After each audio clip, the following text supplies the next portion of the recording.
오늘 우리가 다 함께 나눌 말씀은 요한복음 9장 1절부터 41절까지의 말씀입니다. 본문을 제가 한 절, 여러분이 한 절 교독하겠습니다.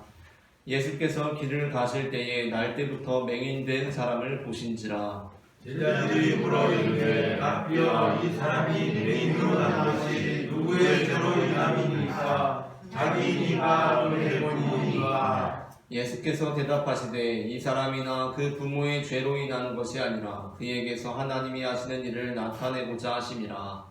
내가 하나님의 나를 보내신 이의 일을 우리가 해야 하니라. 아니 우리니 그때는 아무도 이룰 수 없느니라. 내가 세상에 있는 동안에는 세상의 빛이로라. 이 말씀을 하시고 땅에 침을 뱉어 진흙을 이겨 그의 등에 바르시고 이르시되 실로암 못에 가서 씻으라 하시니 실로암은 번역하면 보냄을 받았다는 뜻이라. 이에 가서 씻고 밝은 눈으로 왔더라. 이웃 사람들과 전에 그가 버리는 것을 보았던 사람들이 이르되 이는 앉아서 그걸 하는 자가 아니냐. 어떤 사람은 그 사람이라 하며 어떤 사람은 아니라 그와 비슷하다 하거늘 자기 말은 내가 그라하니. 그들이 묻되 그러면 내 눈이 어떻게 떠졌느냐. 대답하되 예수라 하는 그 사람이 진을 이겨 내 눈에 바르고 나더러 실로암에 가서 씻으라 하기에 가서 씻었더니 보게 되었노라.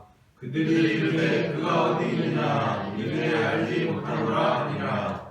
그들이 전에 맹인이었던 사람을 데리고 바리새인들에게 갔더라. 예수께서 진흙을 이겨 눈을 뜨게 하시는 안식이라. 그러므로 바리새인들도 그가 어떻게 보게 되었는지를 물으니 이르되 그 사람이 진흙을 내 눈에 바르매 내가 씻고 보나이다 하니. 바리새인들의 어떤 사람은 말하되 이 사람이 안식일을 지키지 아니하니 하나님께로부터 온 자가 아니라 하며 어떤 사람은 말하되 죄인으로서 어떻게 이러한 표적을 행하겠느냐 하여 그들 중에 분쟁이 있었더니 이에 맹인이었던 자에게 다시 묻되 그 사람이 내 눈을 뜨게 하였으니 너는 그를 어떠한 사람이라 하느냐. 대답하되 선지자니이다 하니.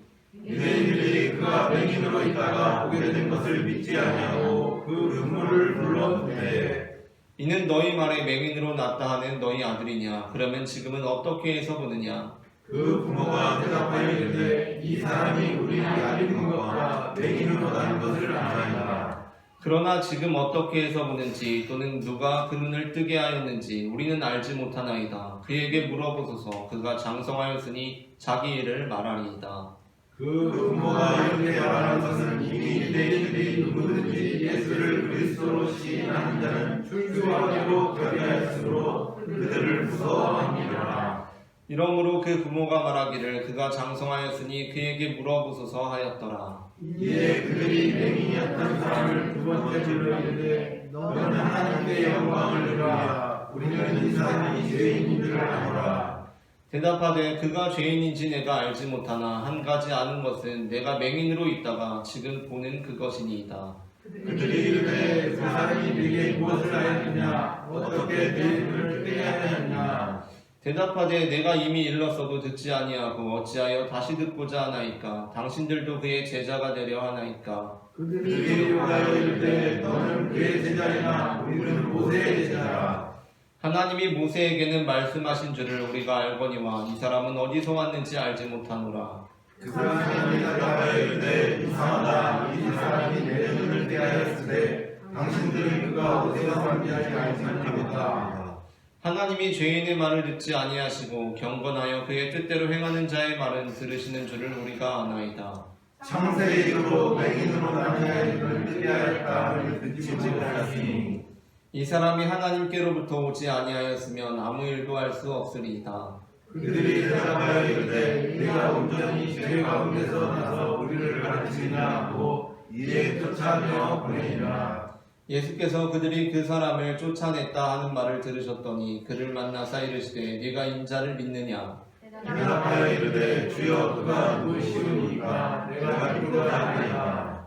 예수께서 이르시되 내가 그를 보았거니와 지금 너와 말하는 자가 그이니라. 이르되 주여 내가 믿나이다 하고 절하는지라. 예수께서 이르시되 내가 심판하러 이 세상에 왔으니 보지 못하는 자들은 보게 하고 보는 자들은 맹인이 되게 하려 함이라 하시니. 바리새인 중에 예수와 함께 있던 자들이 이 말씀을 듣고 이르되 우리도 맹인인가. 함께 읽겠습니다. 예수께서 이르시되 너희가 맹인이 되었더라면 죄가 없으려니와 본다고 하니 너희 죄가 그대로 있느니라. 아멘. 이 시간 예배 자리에 나오신 모든 성도님들 환영하고 축복합니다. 우리는 앞서 읽은 요한복음 9장 1절부터 41절까지의 본문으로 오늘 예수를 그리스도로 시인하는 자라는 제목의 말씀을 나누려고 합니다. 전해지는 말씀 가운데 하나님의 은혜가 있으시기를 바랍니다. 우리는 요한복음 9장을 이미 여러 차례 말씀을 통하여 다루었던 바 있습니다. 마태복음을 쭉 강해하면서 그리고 이번 교회력을 다루면서 한 2달 전에 요한복음 9장을 다루었던 바 있습니다. 요한복음 9장에는 예수님께서 날 때부터 맹인된 사람을 고치신 말씀이 담겨 있습니다. 이 본문은 우리가 이전에 다루었던 바와 같이 죄가 없으신 예수님께서 의를 이루기 위하여 세례를 받으신 사건과 관련이 되어 있는데 우리의 고통 역시 과거의 원인으로부터 비롯된 것이 아니라 미래의 목적을 위해 있다는 것을 깨닫는 것이 중요하다라는 내용의 말씀을 나누었습니다.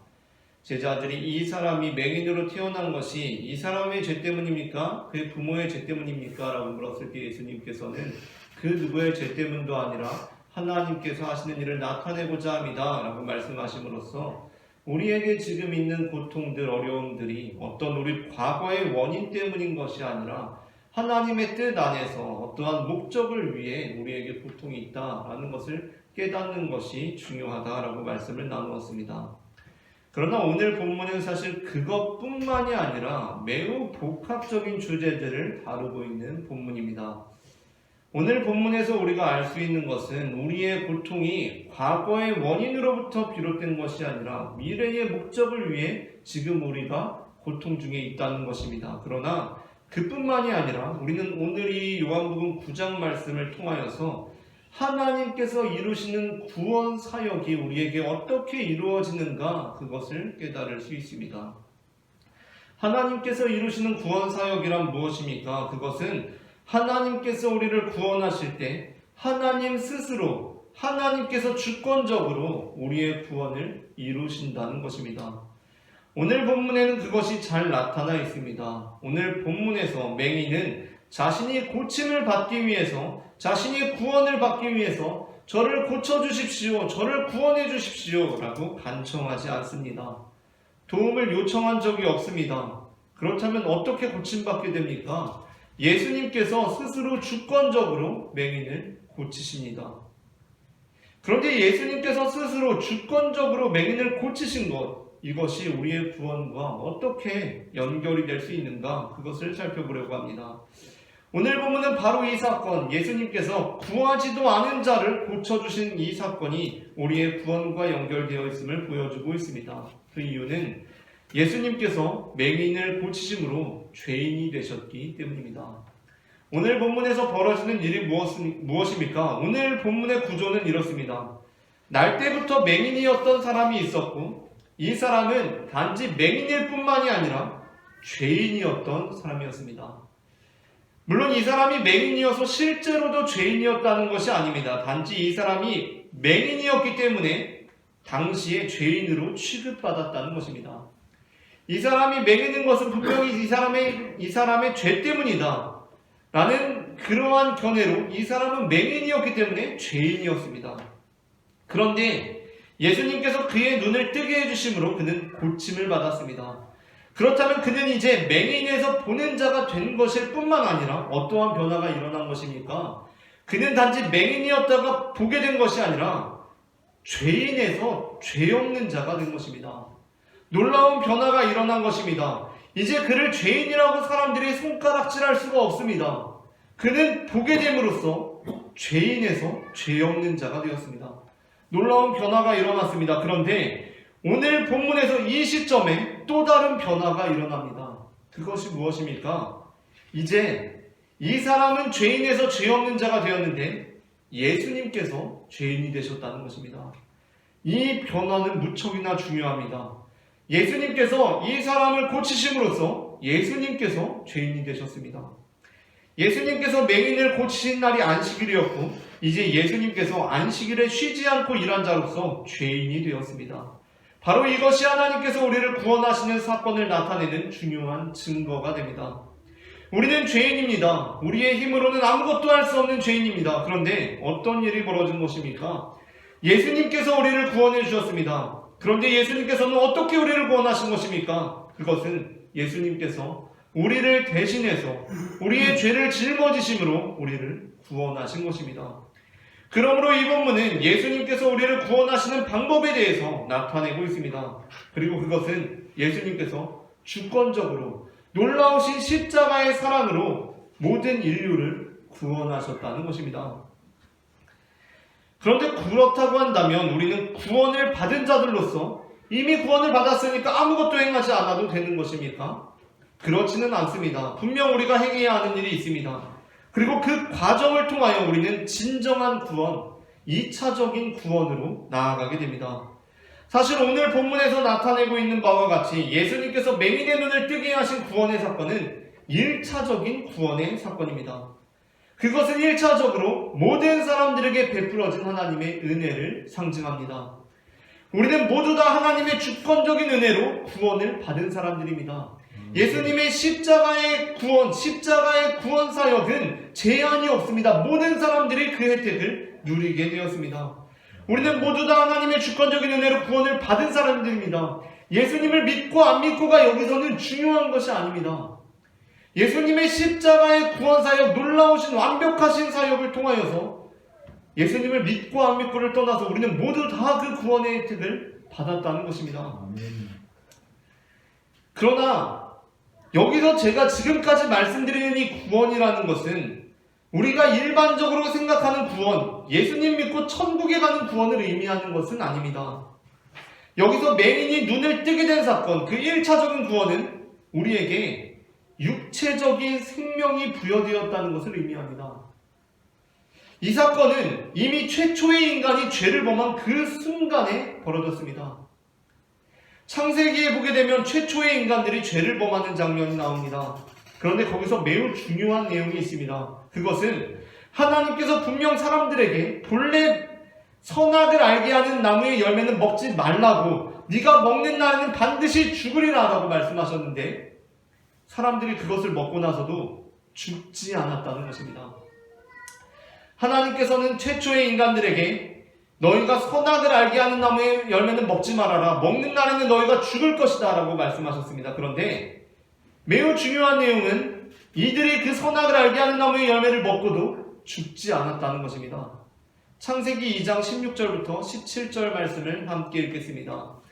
여호와 하나님이 그 사람에게 명하여 이르시되 동산 각종 나무의 열매는 내가 임의로 먹되 선악을 알게 하는 나무의 열매는 먹지 말라. 내가 먹는 날에는 반드시 죽으리라 하시니라.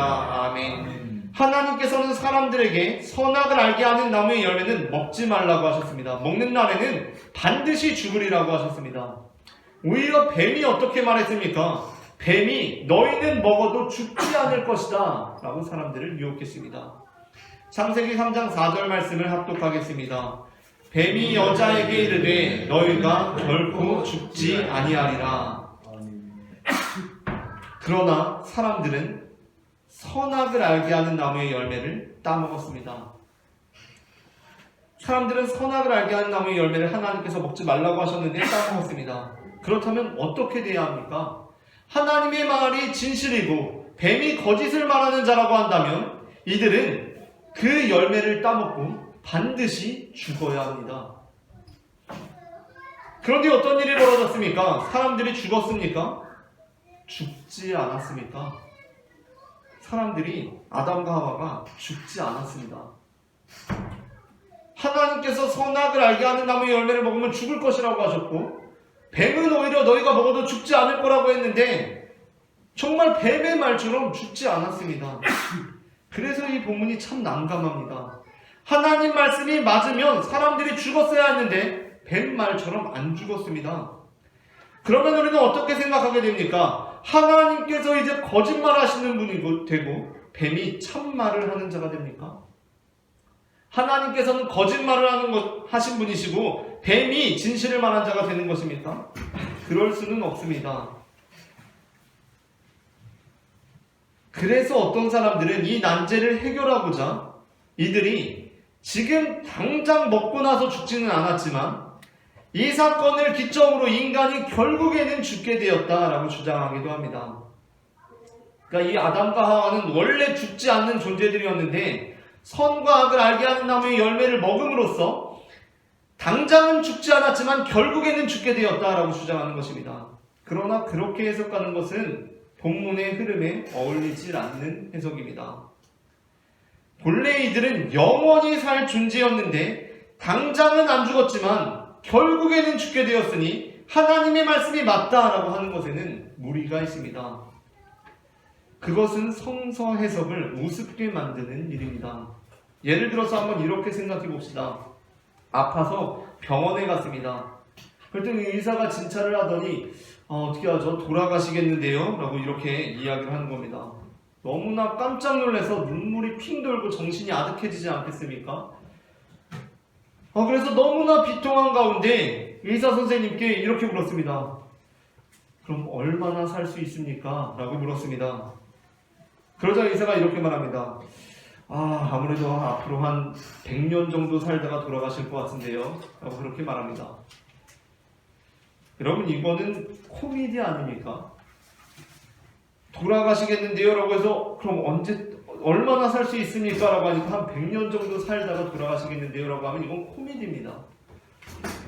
하나님께서 죽으리라고 하셨는데 아담과 하와가 당장은 안 죽었지만 결국에 오래 살고 죽었으니까 하나님의 말씀이 맞다라고 하는 것은 우리에게 납득되는 성서 해석이 아닙니다. 뿐만 아니라 그렇게 해석할 경우에 창세기 3장 22절을 어떻게 해석해야 할지가 매우 어려워집니다. 창세기 3장 22절은 본래 사람이 유한한 존재였다라고 나타내고 있습니다. 하나님께서는 사람을 만드실 때 하나님과 동일하게 영원한 존재로 만든 것이 아니라 무한한 존재로 만든 것이 아니라 시간성을 갖는 존재로 창조하셨습니다. 창세기 3장 22절 말씀을 합독하겠습니다. 여호와 하나님이 이르시되 보라 이 사람이 선악을 아는 일에 우리 중 하나같이 되었으니 그가 그의 손을 들어 생명나무 열매도 따먹고 영생할까 하노라 하시고 아멘. 그러므로 그들이 본래 영원한 존재였다가 선악을 알게 하는 나무의 열매를 먹음으로 죽는 존재가 되었다는 것에는 무리가 있습니다. 그렇다면 우리는 이 본문을 어떻게 이해해야 합니까? 왜 하나님께서 죽으리라고 하셨는데 죽지 않았고 뱀이 오히려 죽지 않을 것이다 라고 하셨는데 진짜 뱀말처럼 죽지 않은 것입니까? 그것은 본래 죽는 것이지만 하나님께서 죽지 않게 하셨다는 것입니다. 원래는 죽는 게 맞습니다. 선악을 알게 하는 나무의 열매를 먹으면 죽는 것이 맞지만 하나님께서 죽지 않게 하셨습니다. 선악을 알게 하는 나무의 열매를 먹으면 죽으리라는 하나님의 말씀은 진리의 말씀입니다. 거짓이 아닙니다. 반면 선악을 알게 하는 나무의 열매를 먹어도 죽지 않으리라는 말에 그 뱀의 말은 거짓말이었습니다. 그러나 하나님께서 선악을 알게 하는 나무의 열매를 먹은 사람들을 죽지 않게 하신 것입니다. 이것을 이해하는 것이 매우 중요합니다. 어떤 사람들은 아니 그게 무슨 말입니까? 라고 그렇게 반문할 수도 있겠습니다. 그러나 우리는 하나님의 은혜를 경험한 자들로서 이 본문을 읽을 수 있어야 합니다. 부모님이 자녀에게 너 도둑질하면 진짜 혼난다 라고 이야기했습니다. 엄마 아빠가 자녀한테 너 진짜 도둑질하면 크게 혼날 줄 알아 라고 이야기했습니다. 근데 어느 날 친구가 야 도둑질해도 안 혼나 라고 꼬시기 시작합니다. 그래서 친구와 함께 친구 말 듣고 도둑질해도 안 혼난다고 하니까 친구 말 듣고 도둑질했습니다. 그래서 걸렸습니다. 그래서 막 난리가 났습니다. 그런데 엄마 아빠가 혼내질 않는 겁니다. 가게 가서 도둑질한 거 비용 다 지불하고 혼내질 않으십니다. 물론 부모의 마음이 무너지겠지만 혼내지 않을 수 있습니다. 그렇지 않습니까? 부모가 혼내질 않습니다. 그러면 부모님은 이전에 너 도둑질하면 진짜 혼난다라고 한 것이 부모님이 거짓말을 한 것이고 친구 말이 진실이 되는 것입니까? 그것이 아니라는 것입니다. 여기서 중요한 것은 이제 참과 거짓이 아닙니다. 부모의 말은 여전히 참입니다. 너 도둑질하면 진짜 혼나라고 했던 부모의 말은 진짜 진실입니다. 친구의 말은 거짓말입니다. 너 도둑질해도 안 혼나라는 말은 거짓말입니다. 여기서 더 중요하게 바라봐야 할 것이 있습니다. 그것은 그냥 부모님이 비용을 지불했고 그 자녀를 품어주었다는 것입니다. 이것이 중요합니다. 그래서 그 부모님이 이전에 말했던 것이 거짓말이 되는 것이 아니라는 것입니다. 창세기에서 하나님께서는 죄를 범한 인간들에게 가죽옷을 지어서 입히십니다. 창세기 3장 21절 말씀입니다. 본문을 합독하겠습니다. 여호와 하나님이 아담과 그의 아내를 위하여 가죽옷을 지어 입히시니라. 아멘. 이 본문은 단지 사람들이 죄를 범하고 부끄러워했기 때문에 몸을 가리라고 가죽옷을 지어 입혀준 것을 의미하는 것이 아닙니다.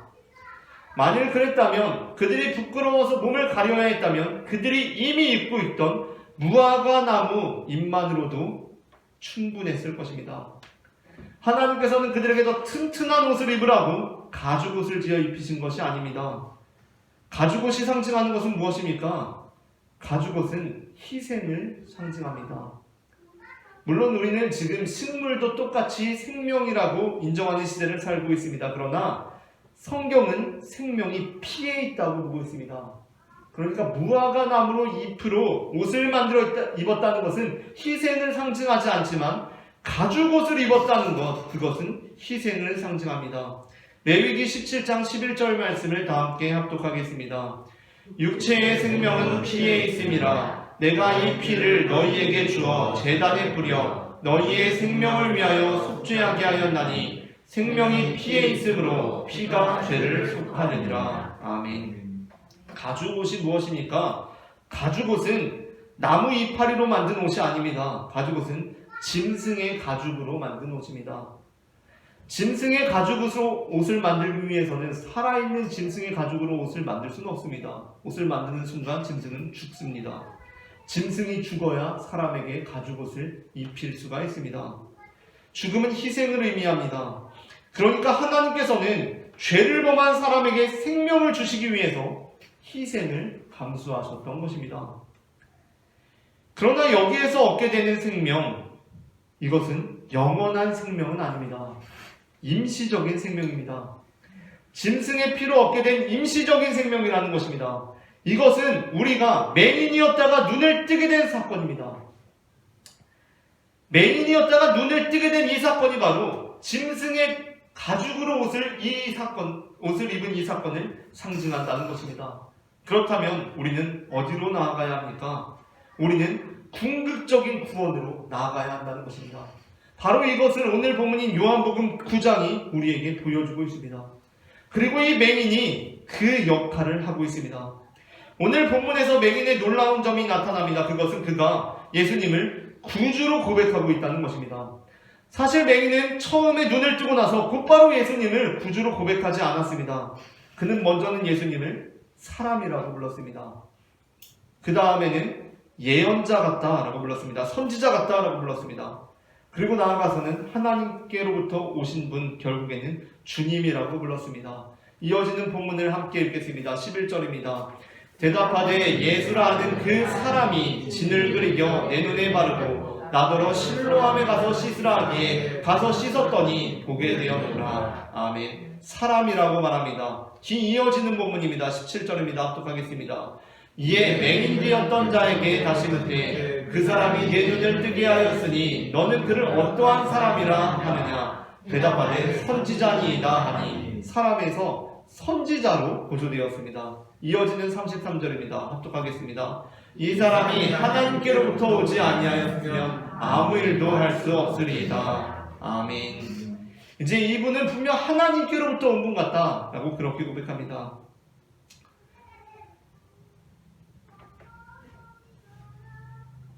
이 사람이 하나님께로부터 오지 않았다면 이러한 일을 할 수 없었을 것이다 라고 그렇게 고백합니다. 그런데 놀라운 점이 무엇인지 아십니까? 그가 이렇게 이분은 예수라는 사람이라고 그렇게 고백했다가 선지자 같다라고 고백했다가 하나님께로부터 온 분이다 라고 고백하는 그 과정 속에서 이 사람이 계속해서 바리새인과 유대인들의 도전에 직면해 있었다는 것입니다.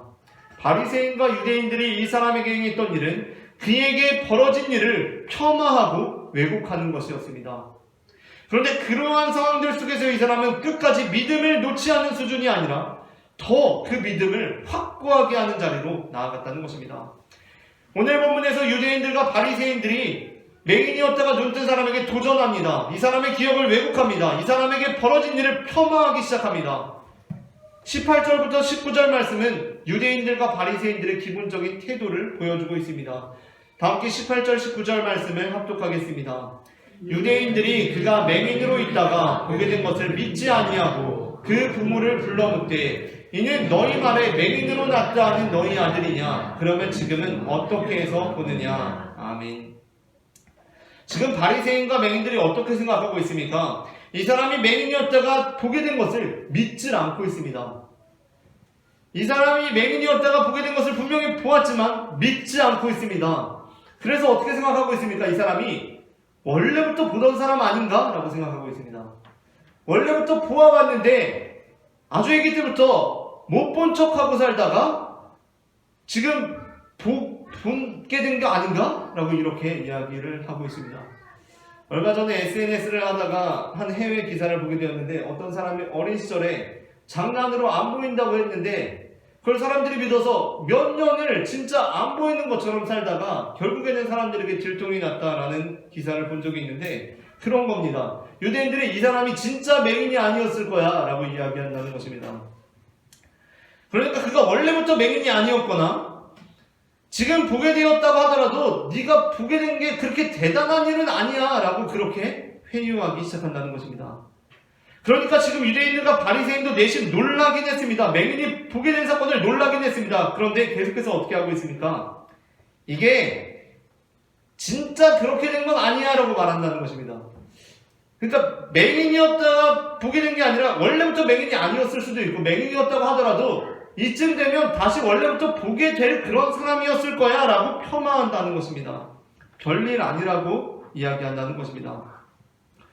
우리는 본문을 읽으면서 유대인들과 바리새인들의 회유가 말도 안 되는 소리라고 생각합니다. 아니 맹인이었다가 보게 된 게 놀라운 일이지 그게 왜 놀라운 일이 아니지? 그걸 왜 자꾸 저렇게 말도 안 되게 주장하지? 라고 생각합니다. 그러나 우리가 현실적으로 이 본문을 적용할 때 우리는 수도 없이 이 바리새인들의 회유에 넘어가서 우리의 믿음을 잃어버립니다. 우리가 이 본문을 잘 읽어야 됩니다. 우리는 이 본문을 읽으면서 맹인이 보게 되었으니까 얼마나 놀라운 일인가 라고 감격하지만 그리고 바리새인들과 유대인들의 주장이 말도 안 되는 주장이라고 생각하지만 우리의 삶에 적용할 때 우리는 이 바리새인들의 회유에 계속해서 넘어간다는 것입니다. 사실 우리는 맹인이었다가 눈을 뜨게 된 자들입니다. 그런데 바리새인들이 그래? 원래부터 눈이 더 보이지 않았을까? 아니 이쯤 되면 보일 거라고 이미 예정되어 있지 않았을까? 시력이 회복될 시기 아닐까? 라고 말할 때 그런가? 라고 생각한다는 것입니다. 그 전에 내가 눈을 감고 살다가 떴나? 이쯤 돼서 회복되는 게 자연스러운 걸 수도 있어 라고 생각한다는 것입니다. 사실 맹인이 보게 된다는 것은 그리 대단한 일이 아닙니다. 무슨 이야기냐면 맹인이 보게 된다는 것은 기껏해야 남들 다 보는 것처럼 자기도 보게 된 것일 뿐입니다. 남들보다 훨씬 좋은 시력을 갖게 되거나 새로운 차원을 보는 시야가 열린 것이 아닙니다. 그냥 남들 다 보듯이 보게 된 것입니다. 이 본문을 우리의 삶에 적용하면서 한번 생각해 보시기 바랍니다. 우리는 얼마나 이 악마의 유혹에 많이 넘어가고 있습니까? 우리가 보고 있는 것이 별것 아니라고 우리는 이미 생각하고 있다는 것입니다. 남들도 다 보고 있으니까 나도 보는 것일 뿐인데 이게 대단한 일인가? 라는 생각이 이미 우리는 그 생각으로 살고 있다는 것입니다.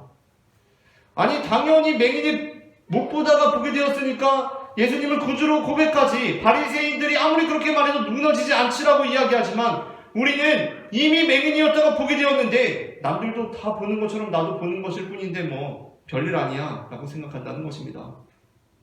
우리가 누리고 있는 것, 우리가 가지고 있는 것, 우리가 살고 있는 것, 그냥 이렇게 살아가고 있는 것 남들도 다 그냥 이렇게 살고 있는데 내가 뭐 이게 대수라고? 라고 생각한다는 것입니다.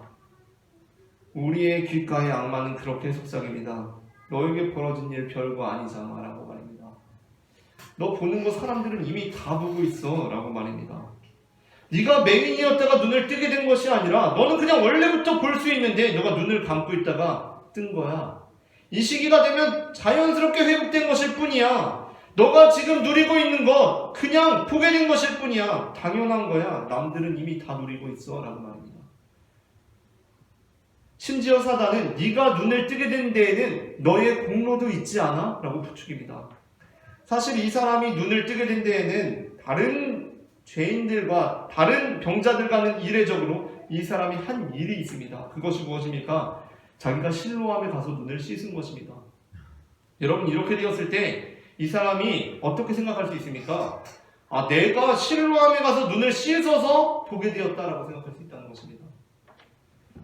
이것이 대체로 우리가 다 갖고 있는 생각입니다. 내가 했더니 됐어 라고 생각하는 것입니다.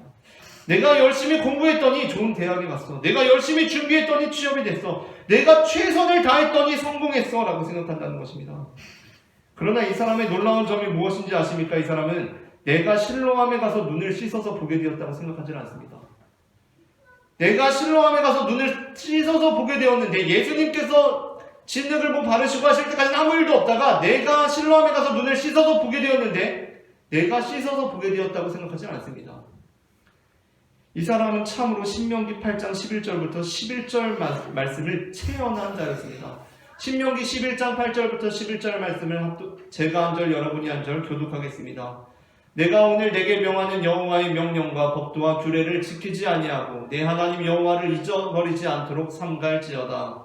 네가 너와 명예로 아름다운 말을 듣고 거룩하게 되며 또 내 소와 양이 번성하여 내 은금이 증식되며 내 소유가 다 풍부하게 될 때에 내 마음이 교만하여 내 하나님 여호와를 잊어버릴까 염려하노라. 여호와는 너를 땅 정결한 집에서 이끌어내시고 너를 인도하여 그 광대하고 위험한 광야 곧 불뱀과 정갈이 있고 물이 없는 건조한 땅을 지나게 하셨으며 또 너를 위하여 단단한 반석에서 물을 내셨으며 네 조상들과 알기보다는 만나를 광야에서 내게 보이셨나니 이는 다 너를 낮추시며 너를 시험하사 마침내 내게 돌을 주려 하시니라. 그러나 내가 마음에 이르기를 내 능력과 내 손의 힘으로 내가 이 재물을 얻었다 말할 것이라. 내 하나님 여호와를 기억하라. 그가 내게 재물을 능력을 주셨습니다. 이같이 하시는 내 조상들에게 맹세하신 언약을 오늘과 같이 이루려 하심이라. 아멘. 우리가 빠지게 되는 함정이 무엇입니까? 내 손의 힘으로 이루었다라고 생각하는 것입니다. 내가 실로암 가서 씻어서 보게 되었다라고 생각하는 것입니다. 그런데 이 사람은 그렇지 않았습니다. 내가 씻은 건 씻은 거지만 내가 보게 된 것은 그분이 나를 보게 하셨다라고 고백한다는 것입니다. 아멘. 바로 그분께서 내게 재물 얻을 능력을 주셨기 때문에 가능한 것이었지 그분의 공로가 아니었다면 내가 노력해서 얻을 수 있는 것이 아니었다라고 고백한다는 것입니다.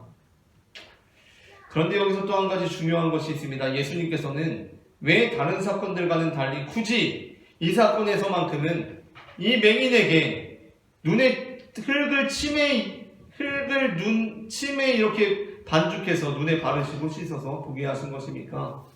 바로 이것이 이 행위가 이 오늘 요한복음 9장이 창세기의 첫 번째 생명과 깊은 관계가 있음을 나타내고 있습니다. 창세기에는 창조기사가 1장과 2장에 나옵니다. 1장에서 가장 중요한 창조의 핵심이 무엇입니까? 태초에 하나님께서 천지를 창조하실 때 가장 중요한 창조의 핵심이 무엇입니까?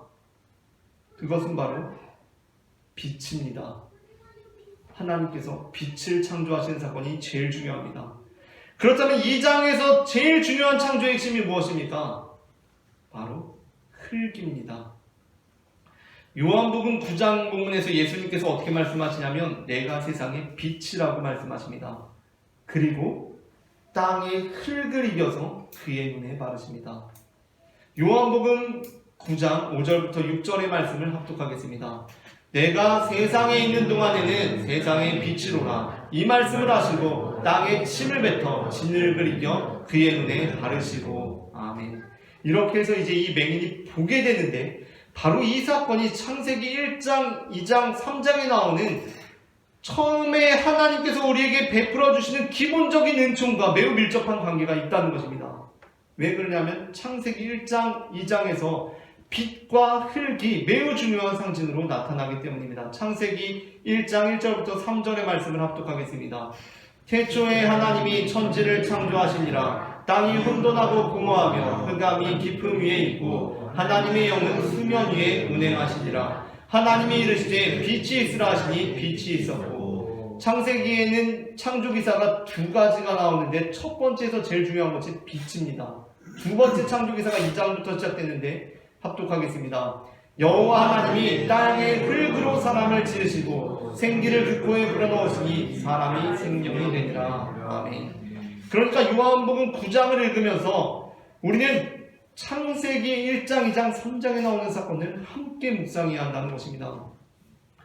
이 사람은 바로 그러한 과정을 통해서 빛과 흙을 통하여서 새로운 생명을 부여받은 사람이었습니다. 그러니까 나에게 지금 벌어진 일이 하나님께서 베푸신 은혜라는 것을 잊지 않으므로 예수님께서 베푸시는 진정한 구원, 믿음으로 이르는 구원에 이르게 된다는 것입니다. 35절부터 38절 말씀을 합독하겠습니다.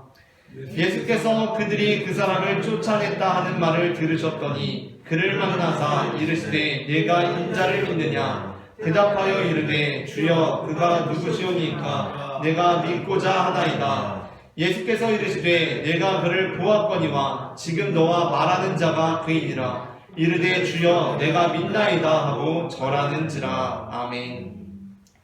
그러니까 우리가 요한복음 9장을 읽을 때 이 사람에게 첫 번째 일어난 구원의 사건은 무엇이었냐면 이 사람이 보게 되는 것이었습니다. 보게 되는 것. 그것은 모든 사람들에게 예수 그리스도의 십자가 부여를 통해서 동일하게 베풀어지는 하나님의 구원 사역이고 은혜입니다. 여기서는 예수님을 믿고 안 믿고가 중요한 것이 아닙니다. 모든 사람들이 하나님의 은혜 안에 있습니다. 그런데 우리가 궁극적인 구원, 2차적인 구원으로 나아갈 때 중요한 것은 무엇인가? 바로 이 사람처럼, 이 맹인처럼 단순히 눈을 뜬 데서 그치는 것이 아니라 내가 눈을 뜨게 된 이 사건이 하나님께서 나에게 베풀어 주신 은혜라는 것을 믿고 그것을 잃어버리질 않는 것입니다. 우리는 모두 하나님의 구원의 은혜를 받았습니다. 단 한 사람도 빠짐없이 하나님의 은혜를 받았습니다. 그것은 하나님께서 주권을 가지고 모든 인류에게 베풀어 주신 은혜입니다. 그런데 믿음으로 궁극적인 구원에 이르는 이들이 있습니다.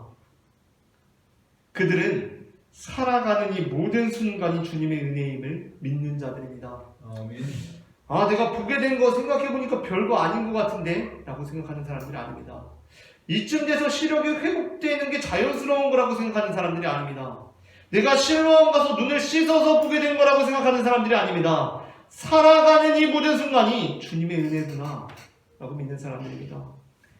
이제껏 내가 살아온 것이 주님의 은혜구나 라고 고백하는 사람들입니다. 아멘. 사도 바울은 우리가 그리스도로 옷 입은 자들이라고 선포합니다. 갈라디아서 3장 26절부터 27절 말씀을 합독하겠습니다. 너희가 다 믿음으로 말미암아 그리스도 예수 안에서 하나님의 아들이 되었으니 누구든지 그리스도와 합하기 위하여 세례를 받은 자는 그리스도로 옷 입었느니라. 아멘. 우리뿐만이 아니라 모든 인류의 사람들은 예수님 이전이고 이후고 할 것 없이 짐승의 피로 1차적인 생명을 얻게 되었습니다. 모든 인류는 최초의 죄를 범함으로 죽어야 마땅했지만 짐승의 피로 1차적인 생명을 얻게 되었습니다. 임시적인 구원, 최초의 사람들이 받은 그 임시적인 구원이 우리에게도 여전히 이루어지고 있습니다. 우리가 지금 살아있다는 것입니다. 그렇다면 우리는 어떻게 해야 합니까? 우리는 이 살아있는 은혜를 기억해야 합니다. 많은 사람들이 이 은혜를 기억하지 않습니다. 아니 그냥 남들 다 보는 것처럼 나도 보는 건데 이게 뭐 대단한 일이야? 라고 생각한다는 것입니다. 남들 다 사는 것처럼 나도 사는 것인데 이게 무슨 은혜인가? 이게 무슨 구원인가? 라고 생각합니다.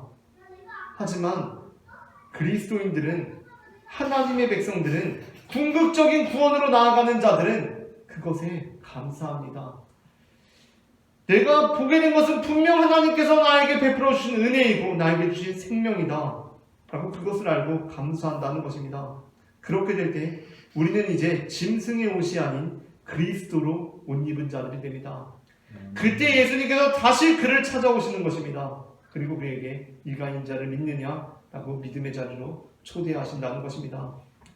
여기에서 필요한 것이 있습니다. 그것은 주권적으로 우리에게 베풀어 주시는 은혜에 대한 응답이 필요합니다. 사도 바울은 이렇게 말씀합니다.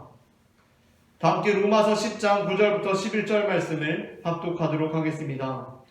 내가 만일 내 입으로 예수를 주로 시인하며 또 하나님께서 그를 죽은 자 가운데서 살리신 것을 내 마음에 믿으면 구원을 받으리라. 사람이 마음으로 믿어 의에 이르고 입으로 시인하여 구원에 이르느니라. 성경에 이르되 누구든지 그를 믿는 자는 부끄러움을 당하지 아니하리라 하니 유대인이나 헬라인이나 차별이 없음이라. 한 분이신 주께서 모든 사람의 주가 되사 그를 부르는 모든 사람에게 부요하시도다. 아멘. 우리는 짐승의 옷이 아닌 예수 그리스도로 옷 입은 자들입니다. 너희가 다 믿음으로 말미암아 그리스도 예수 안에서 하나님의 아들이 되었으니 누구든지 그리스도와 합하기 위하여 세례를 받은 자는 그리스도로 옷 입었느니라. 아멘. 여기에서 믿음이 굉장히 중요합니다. 그를 믿는 자는 부끄러움을 당하지 아니하리라 라고 말씀하고 있습니다.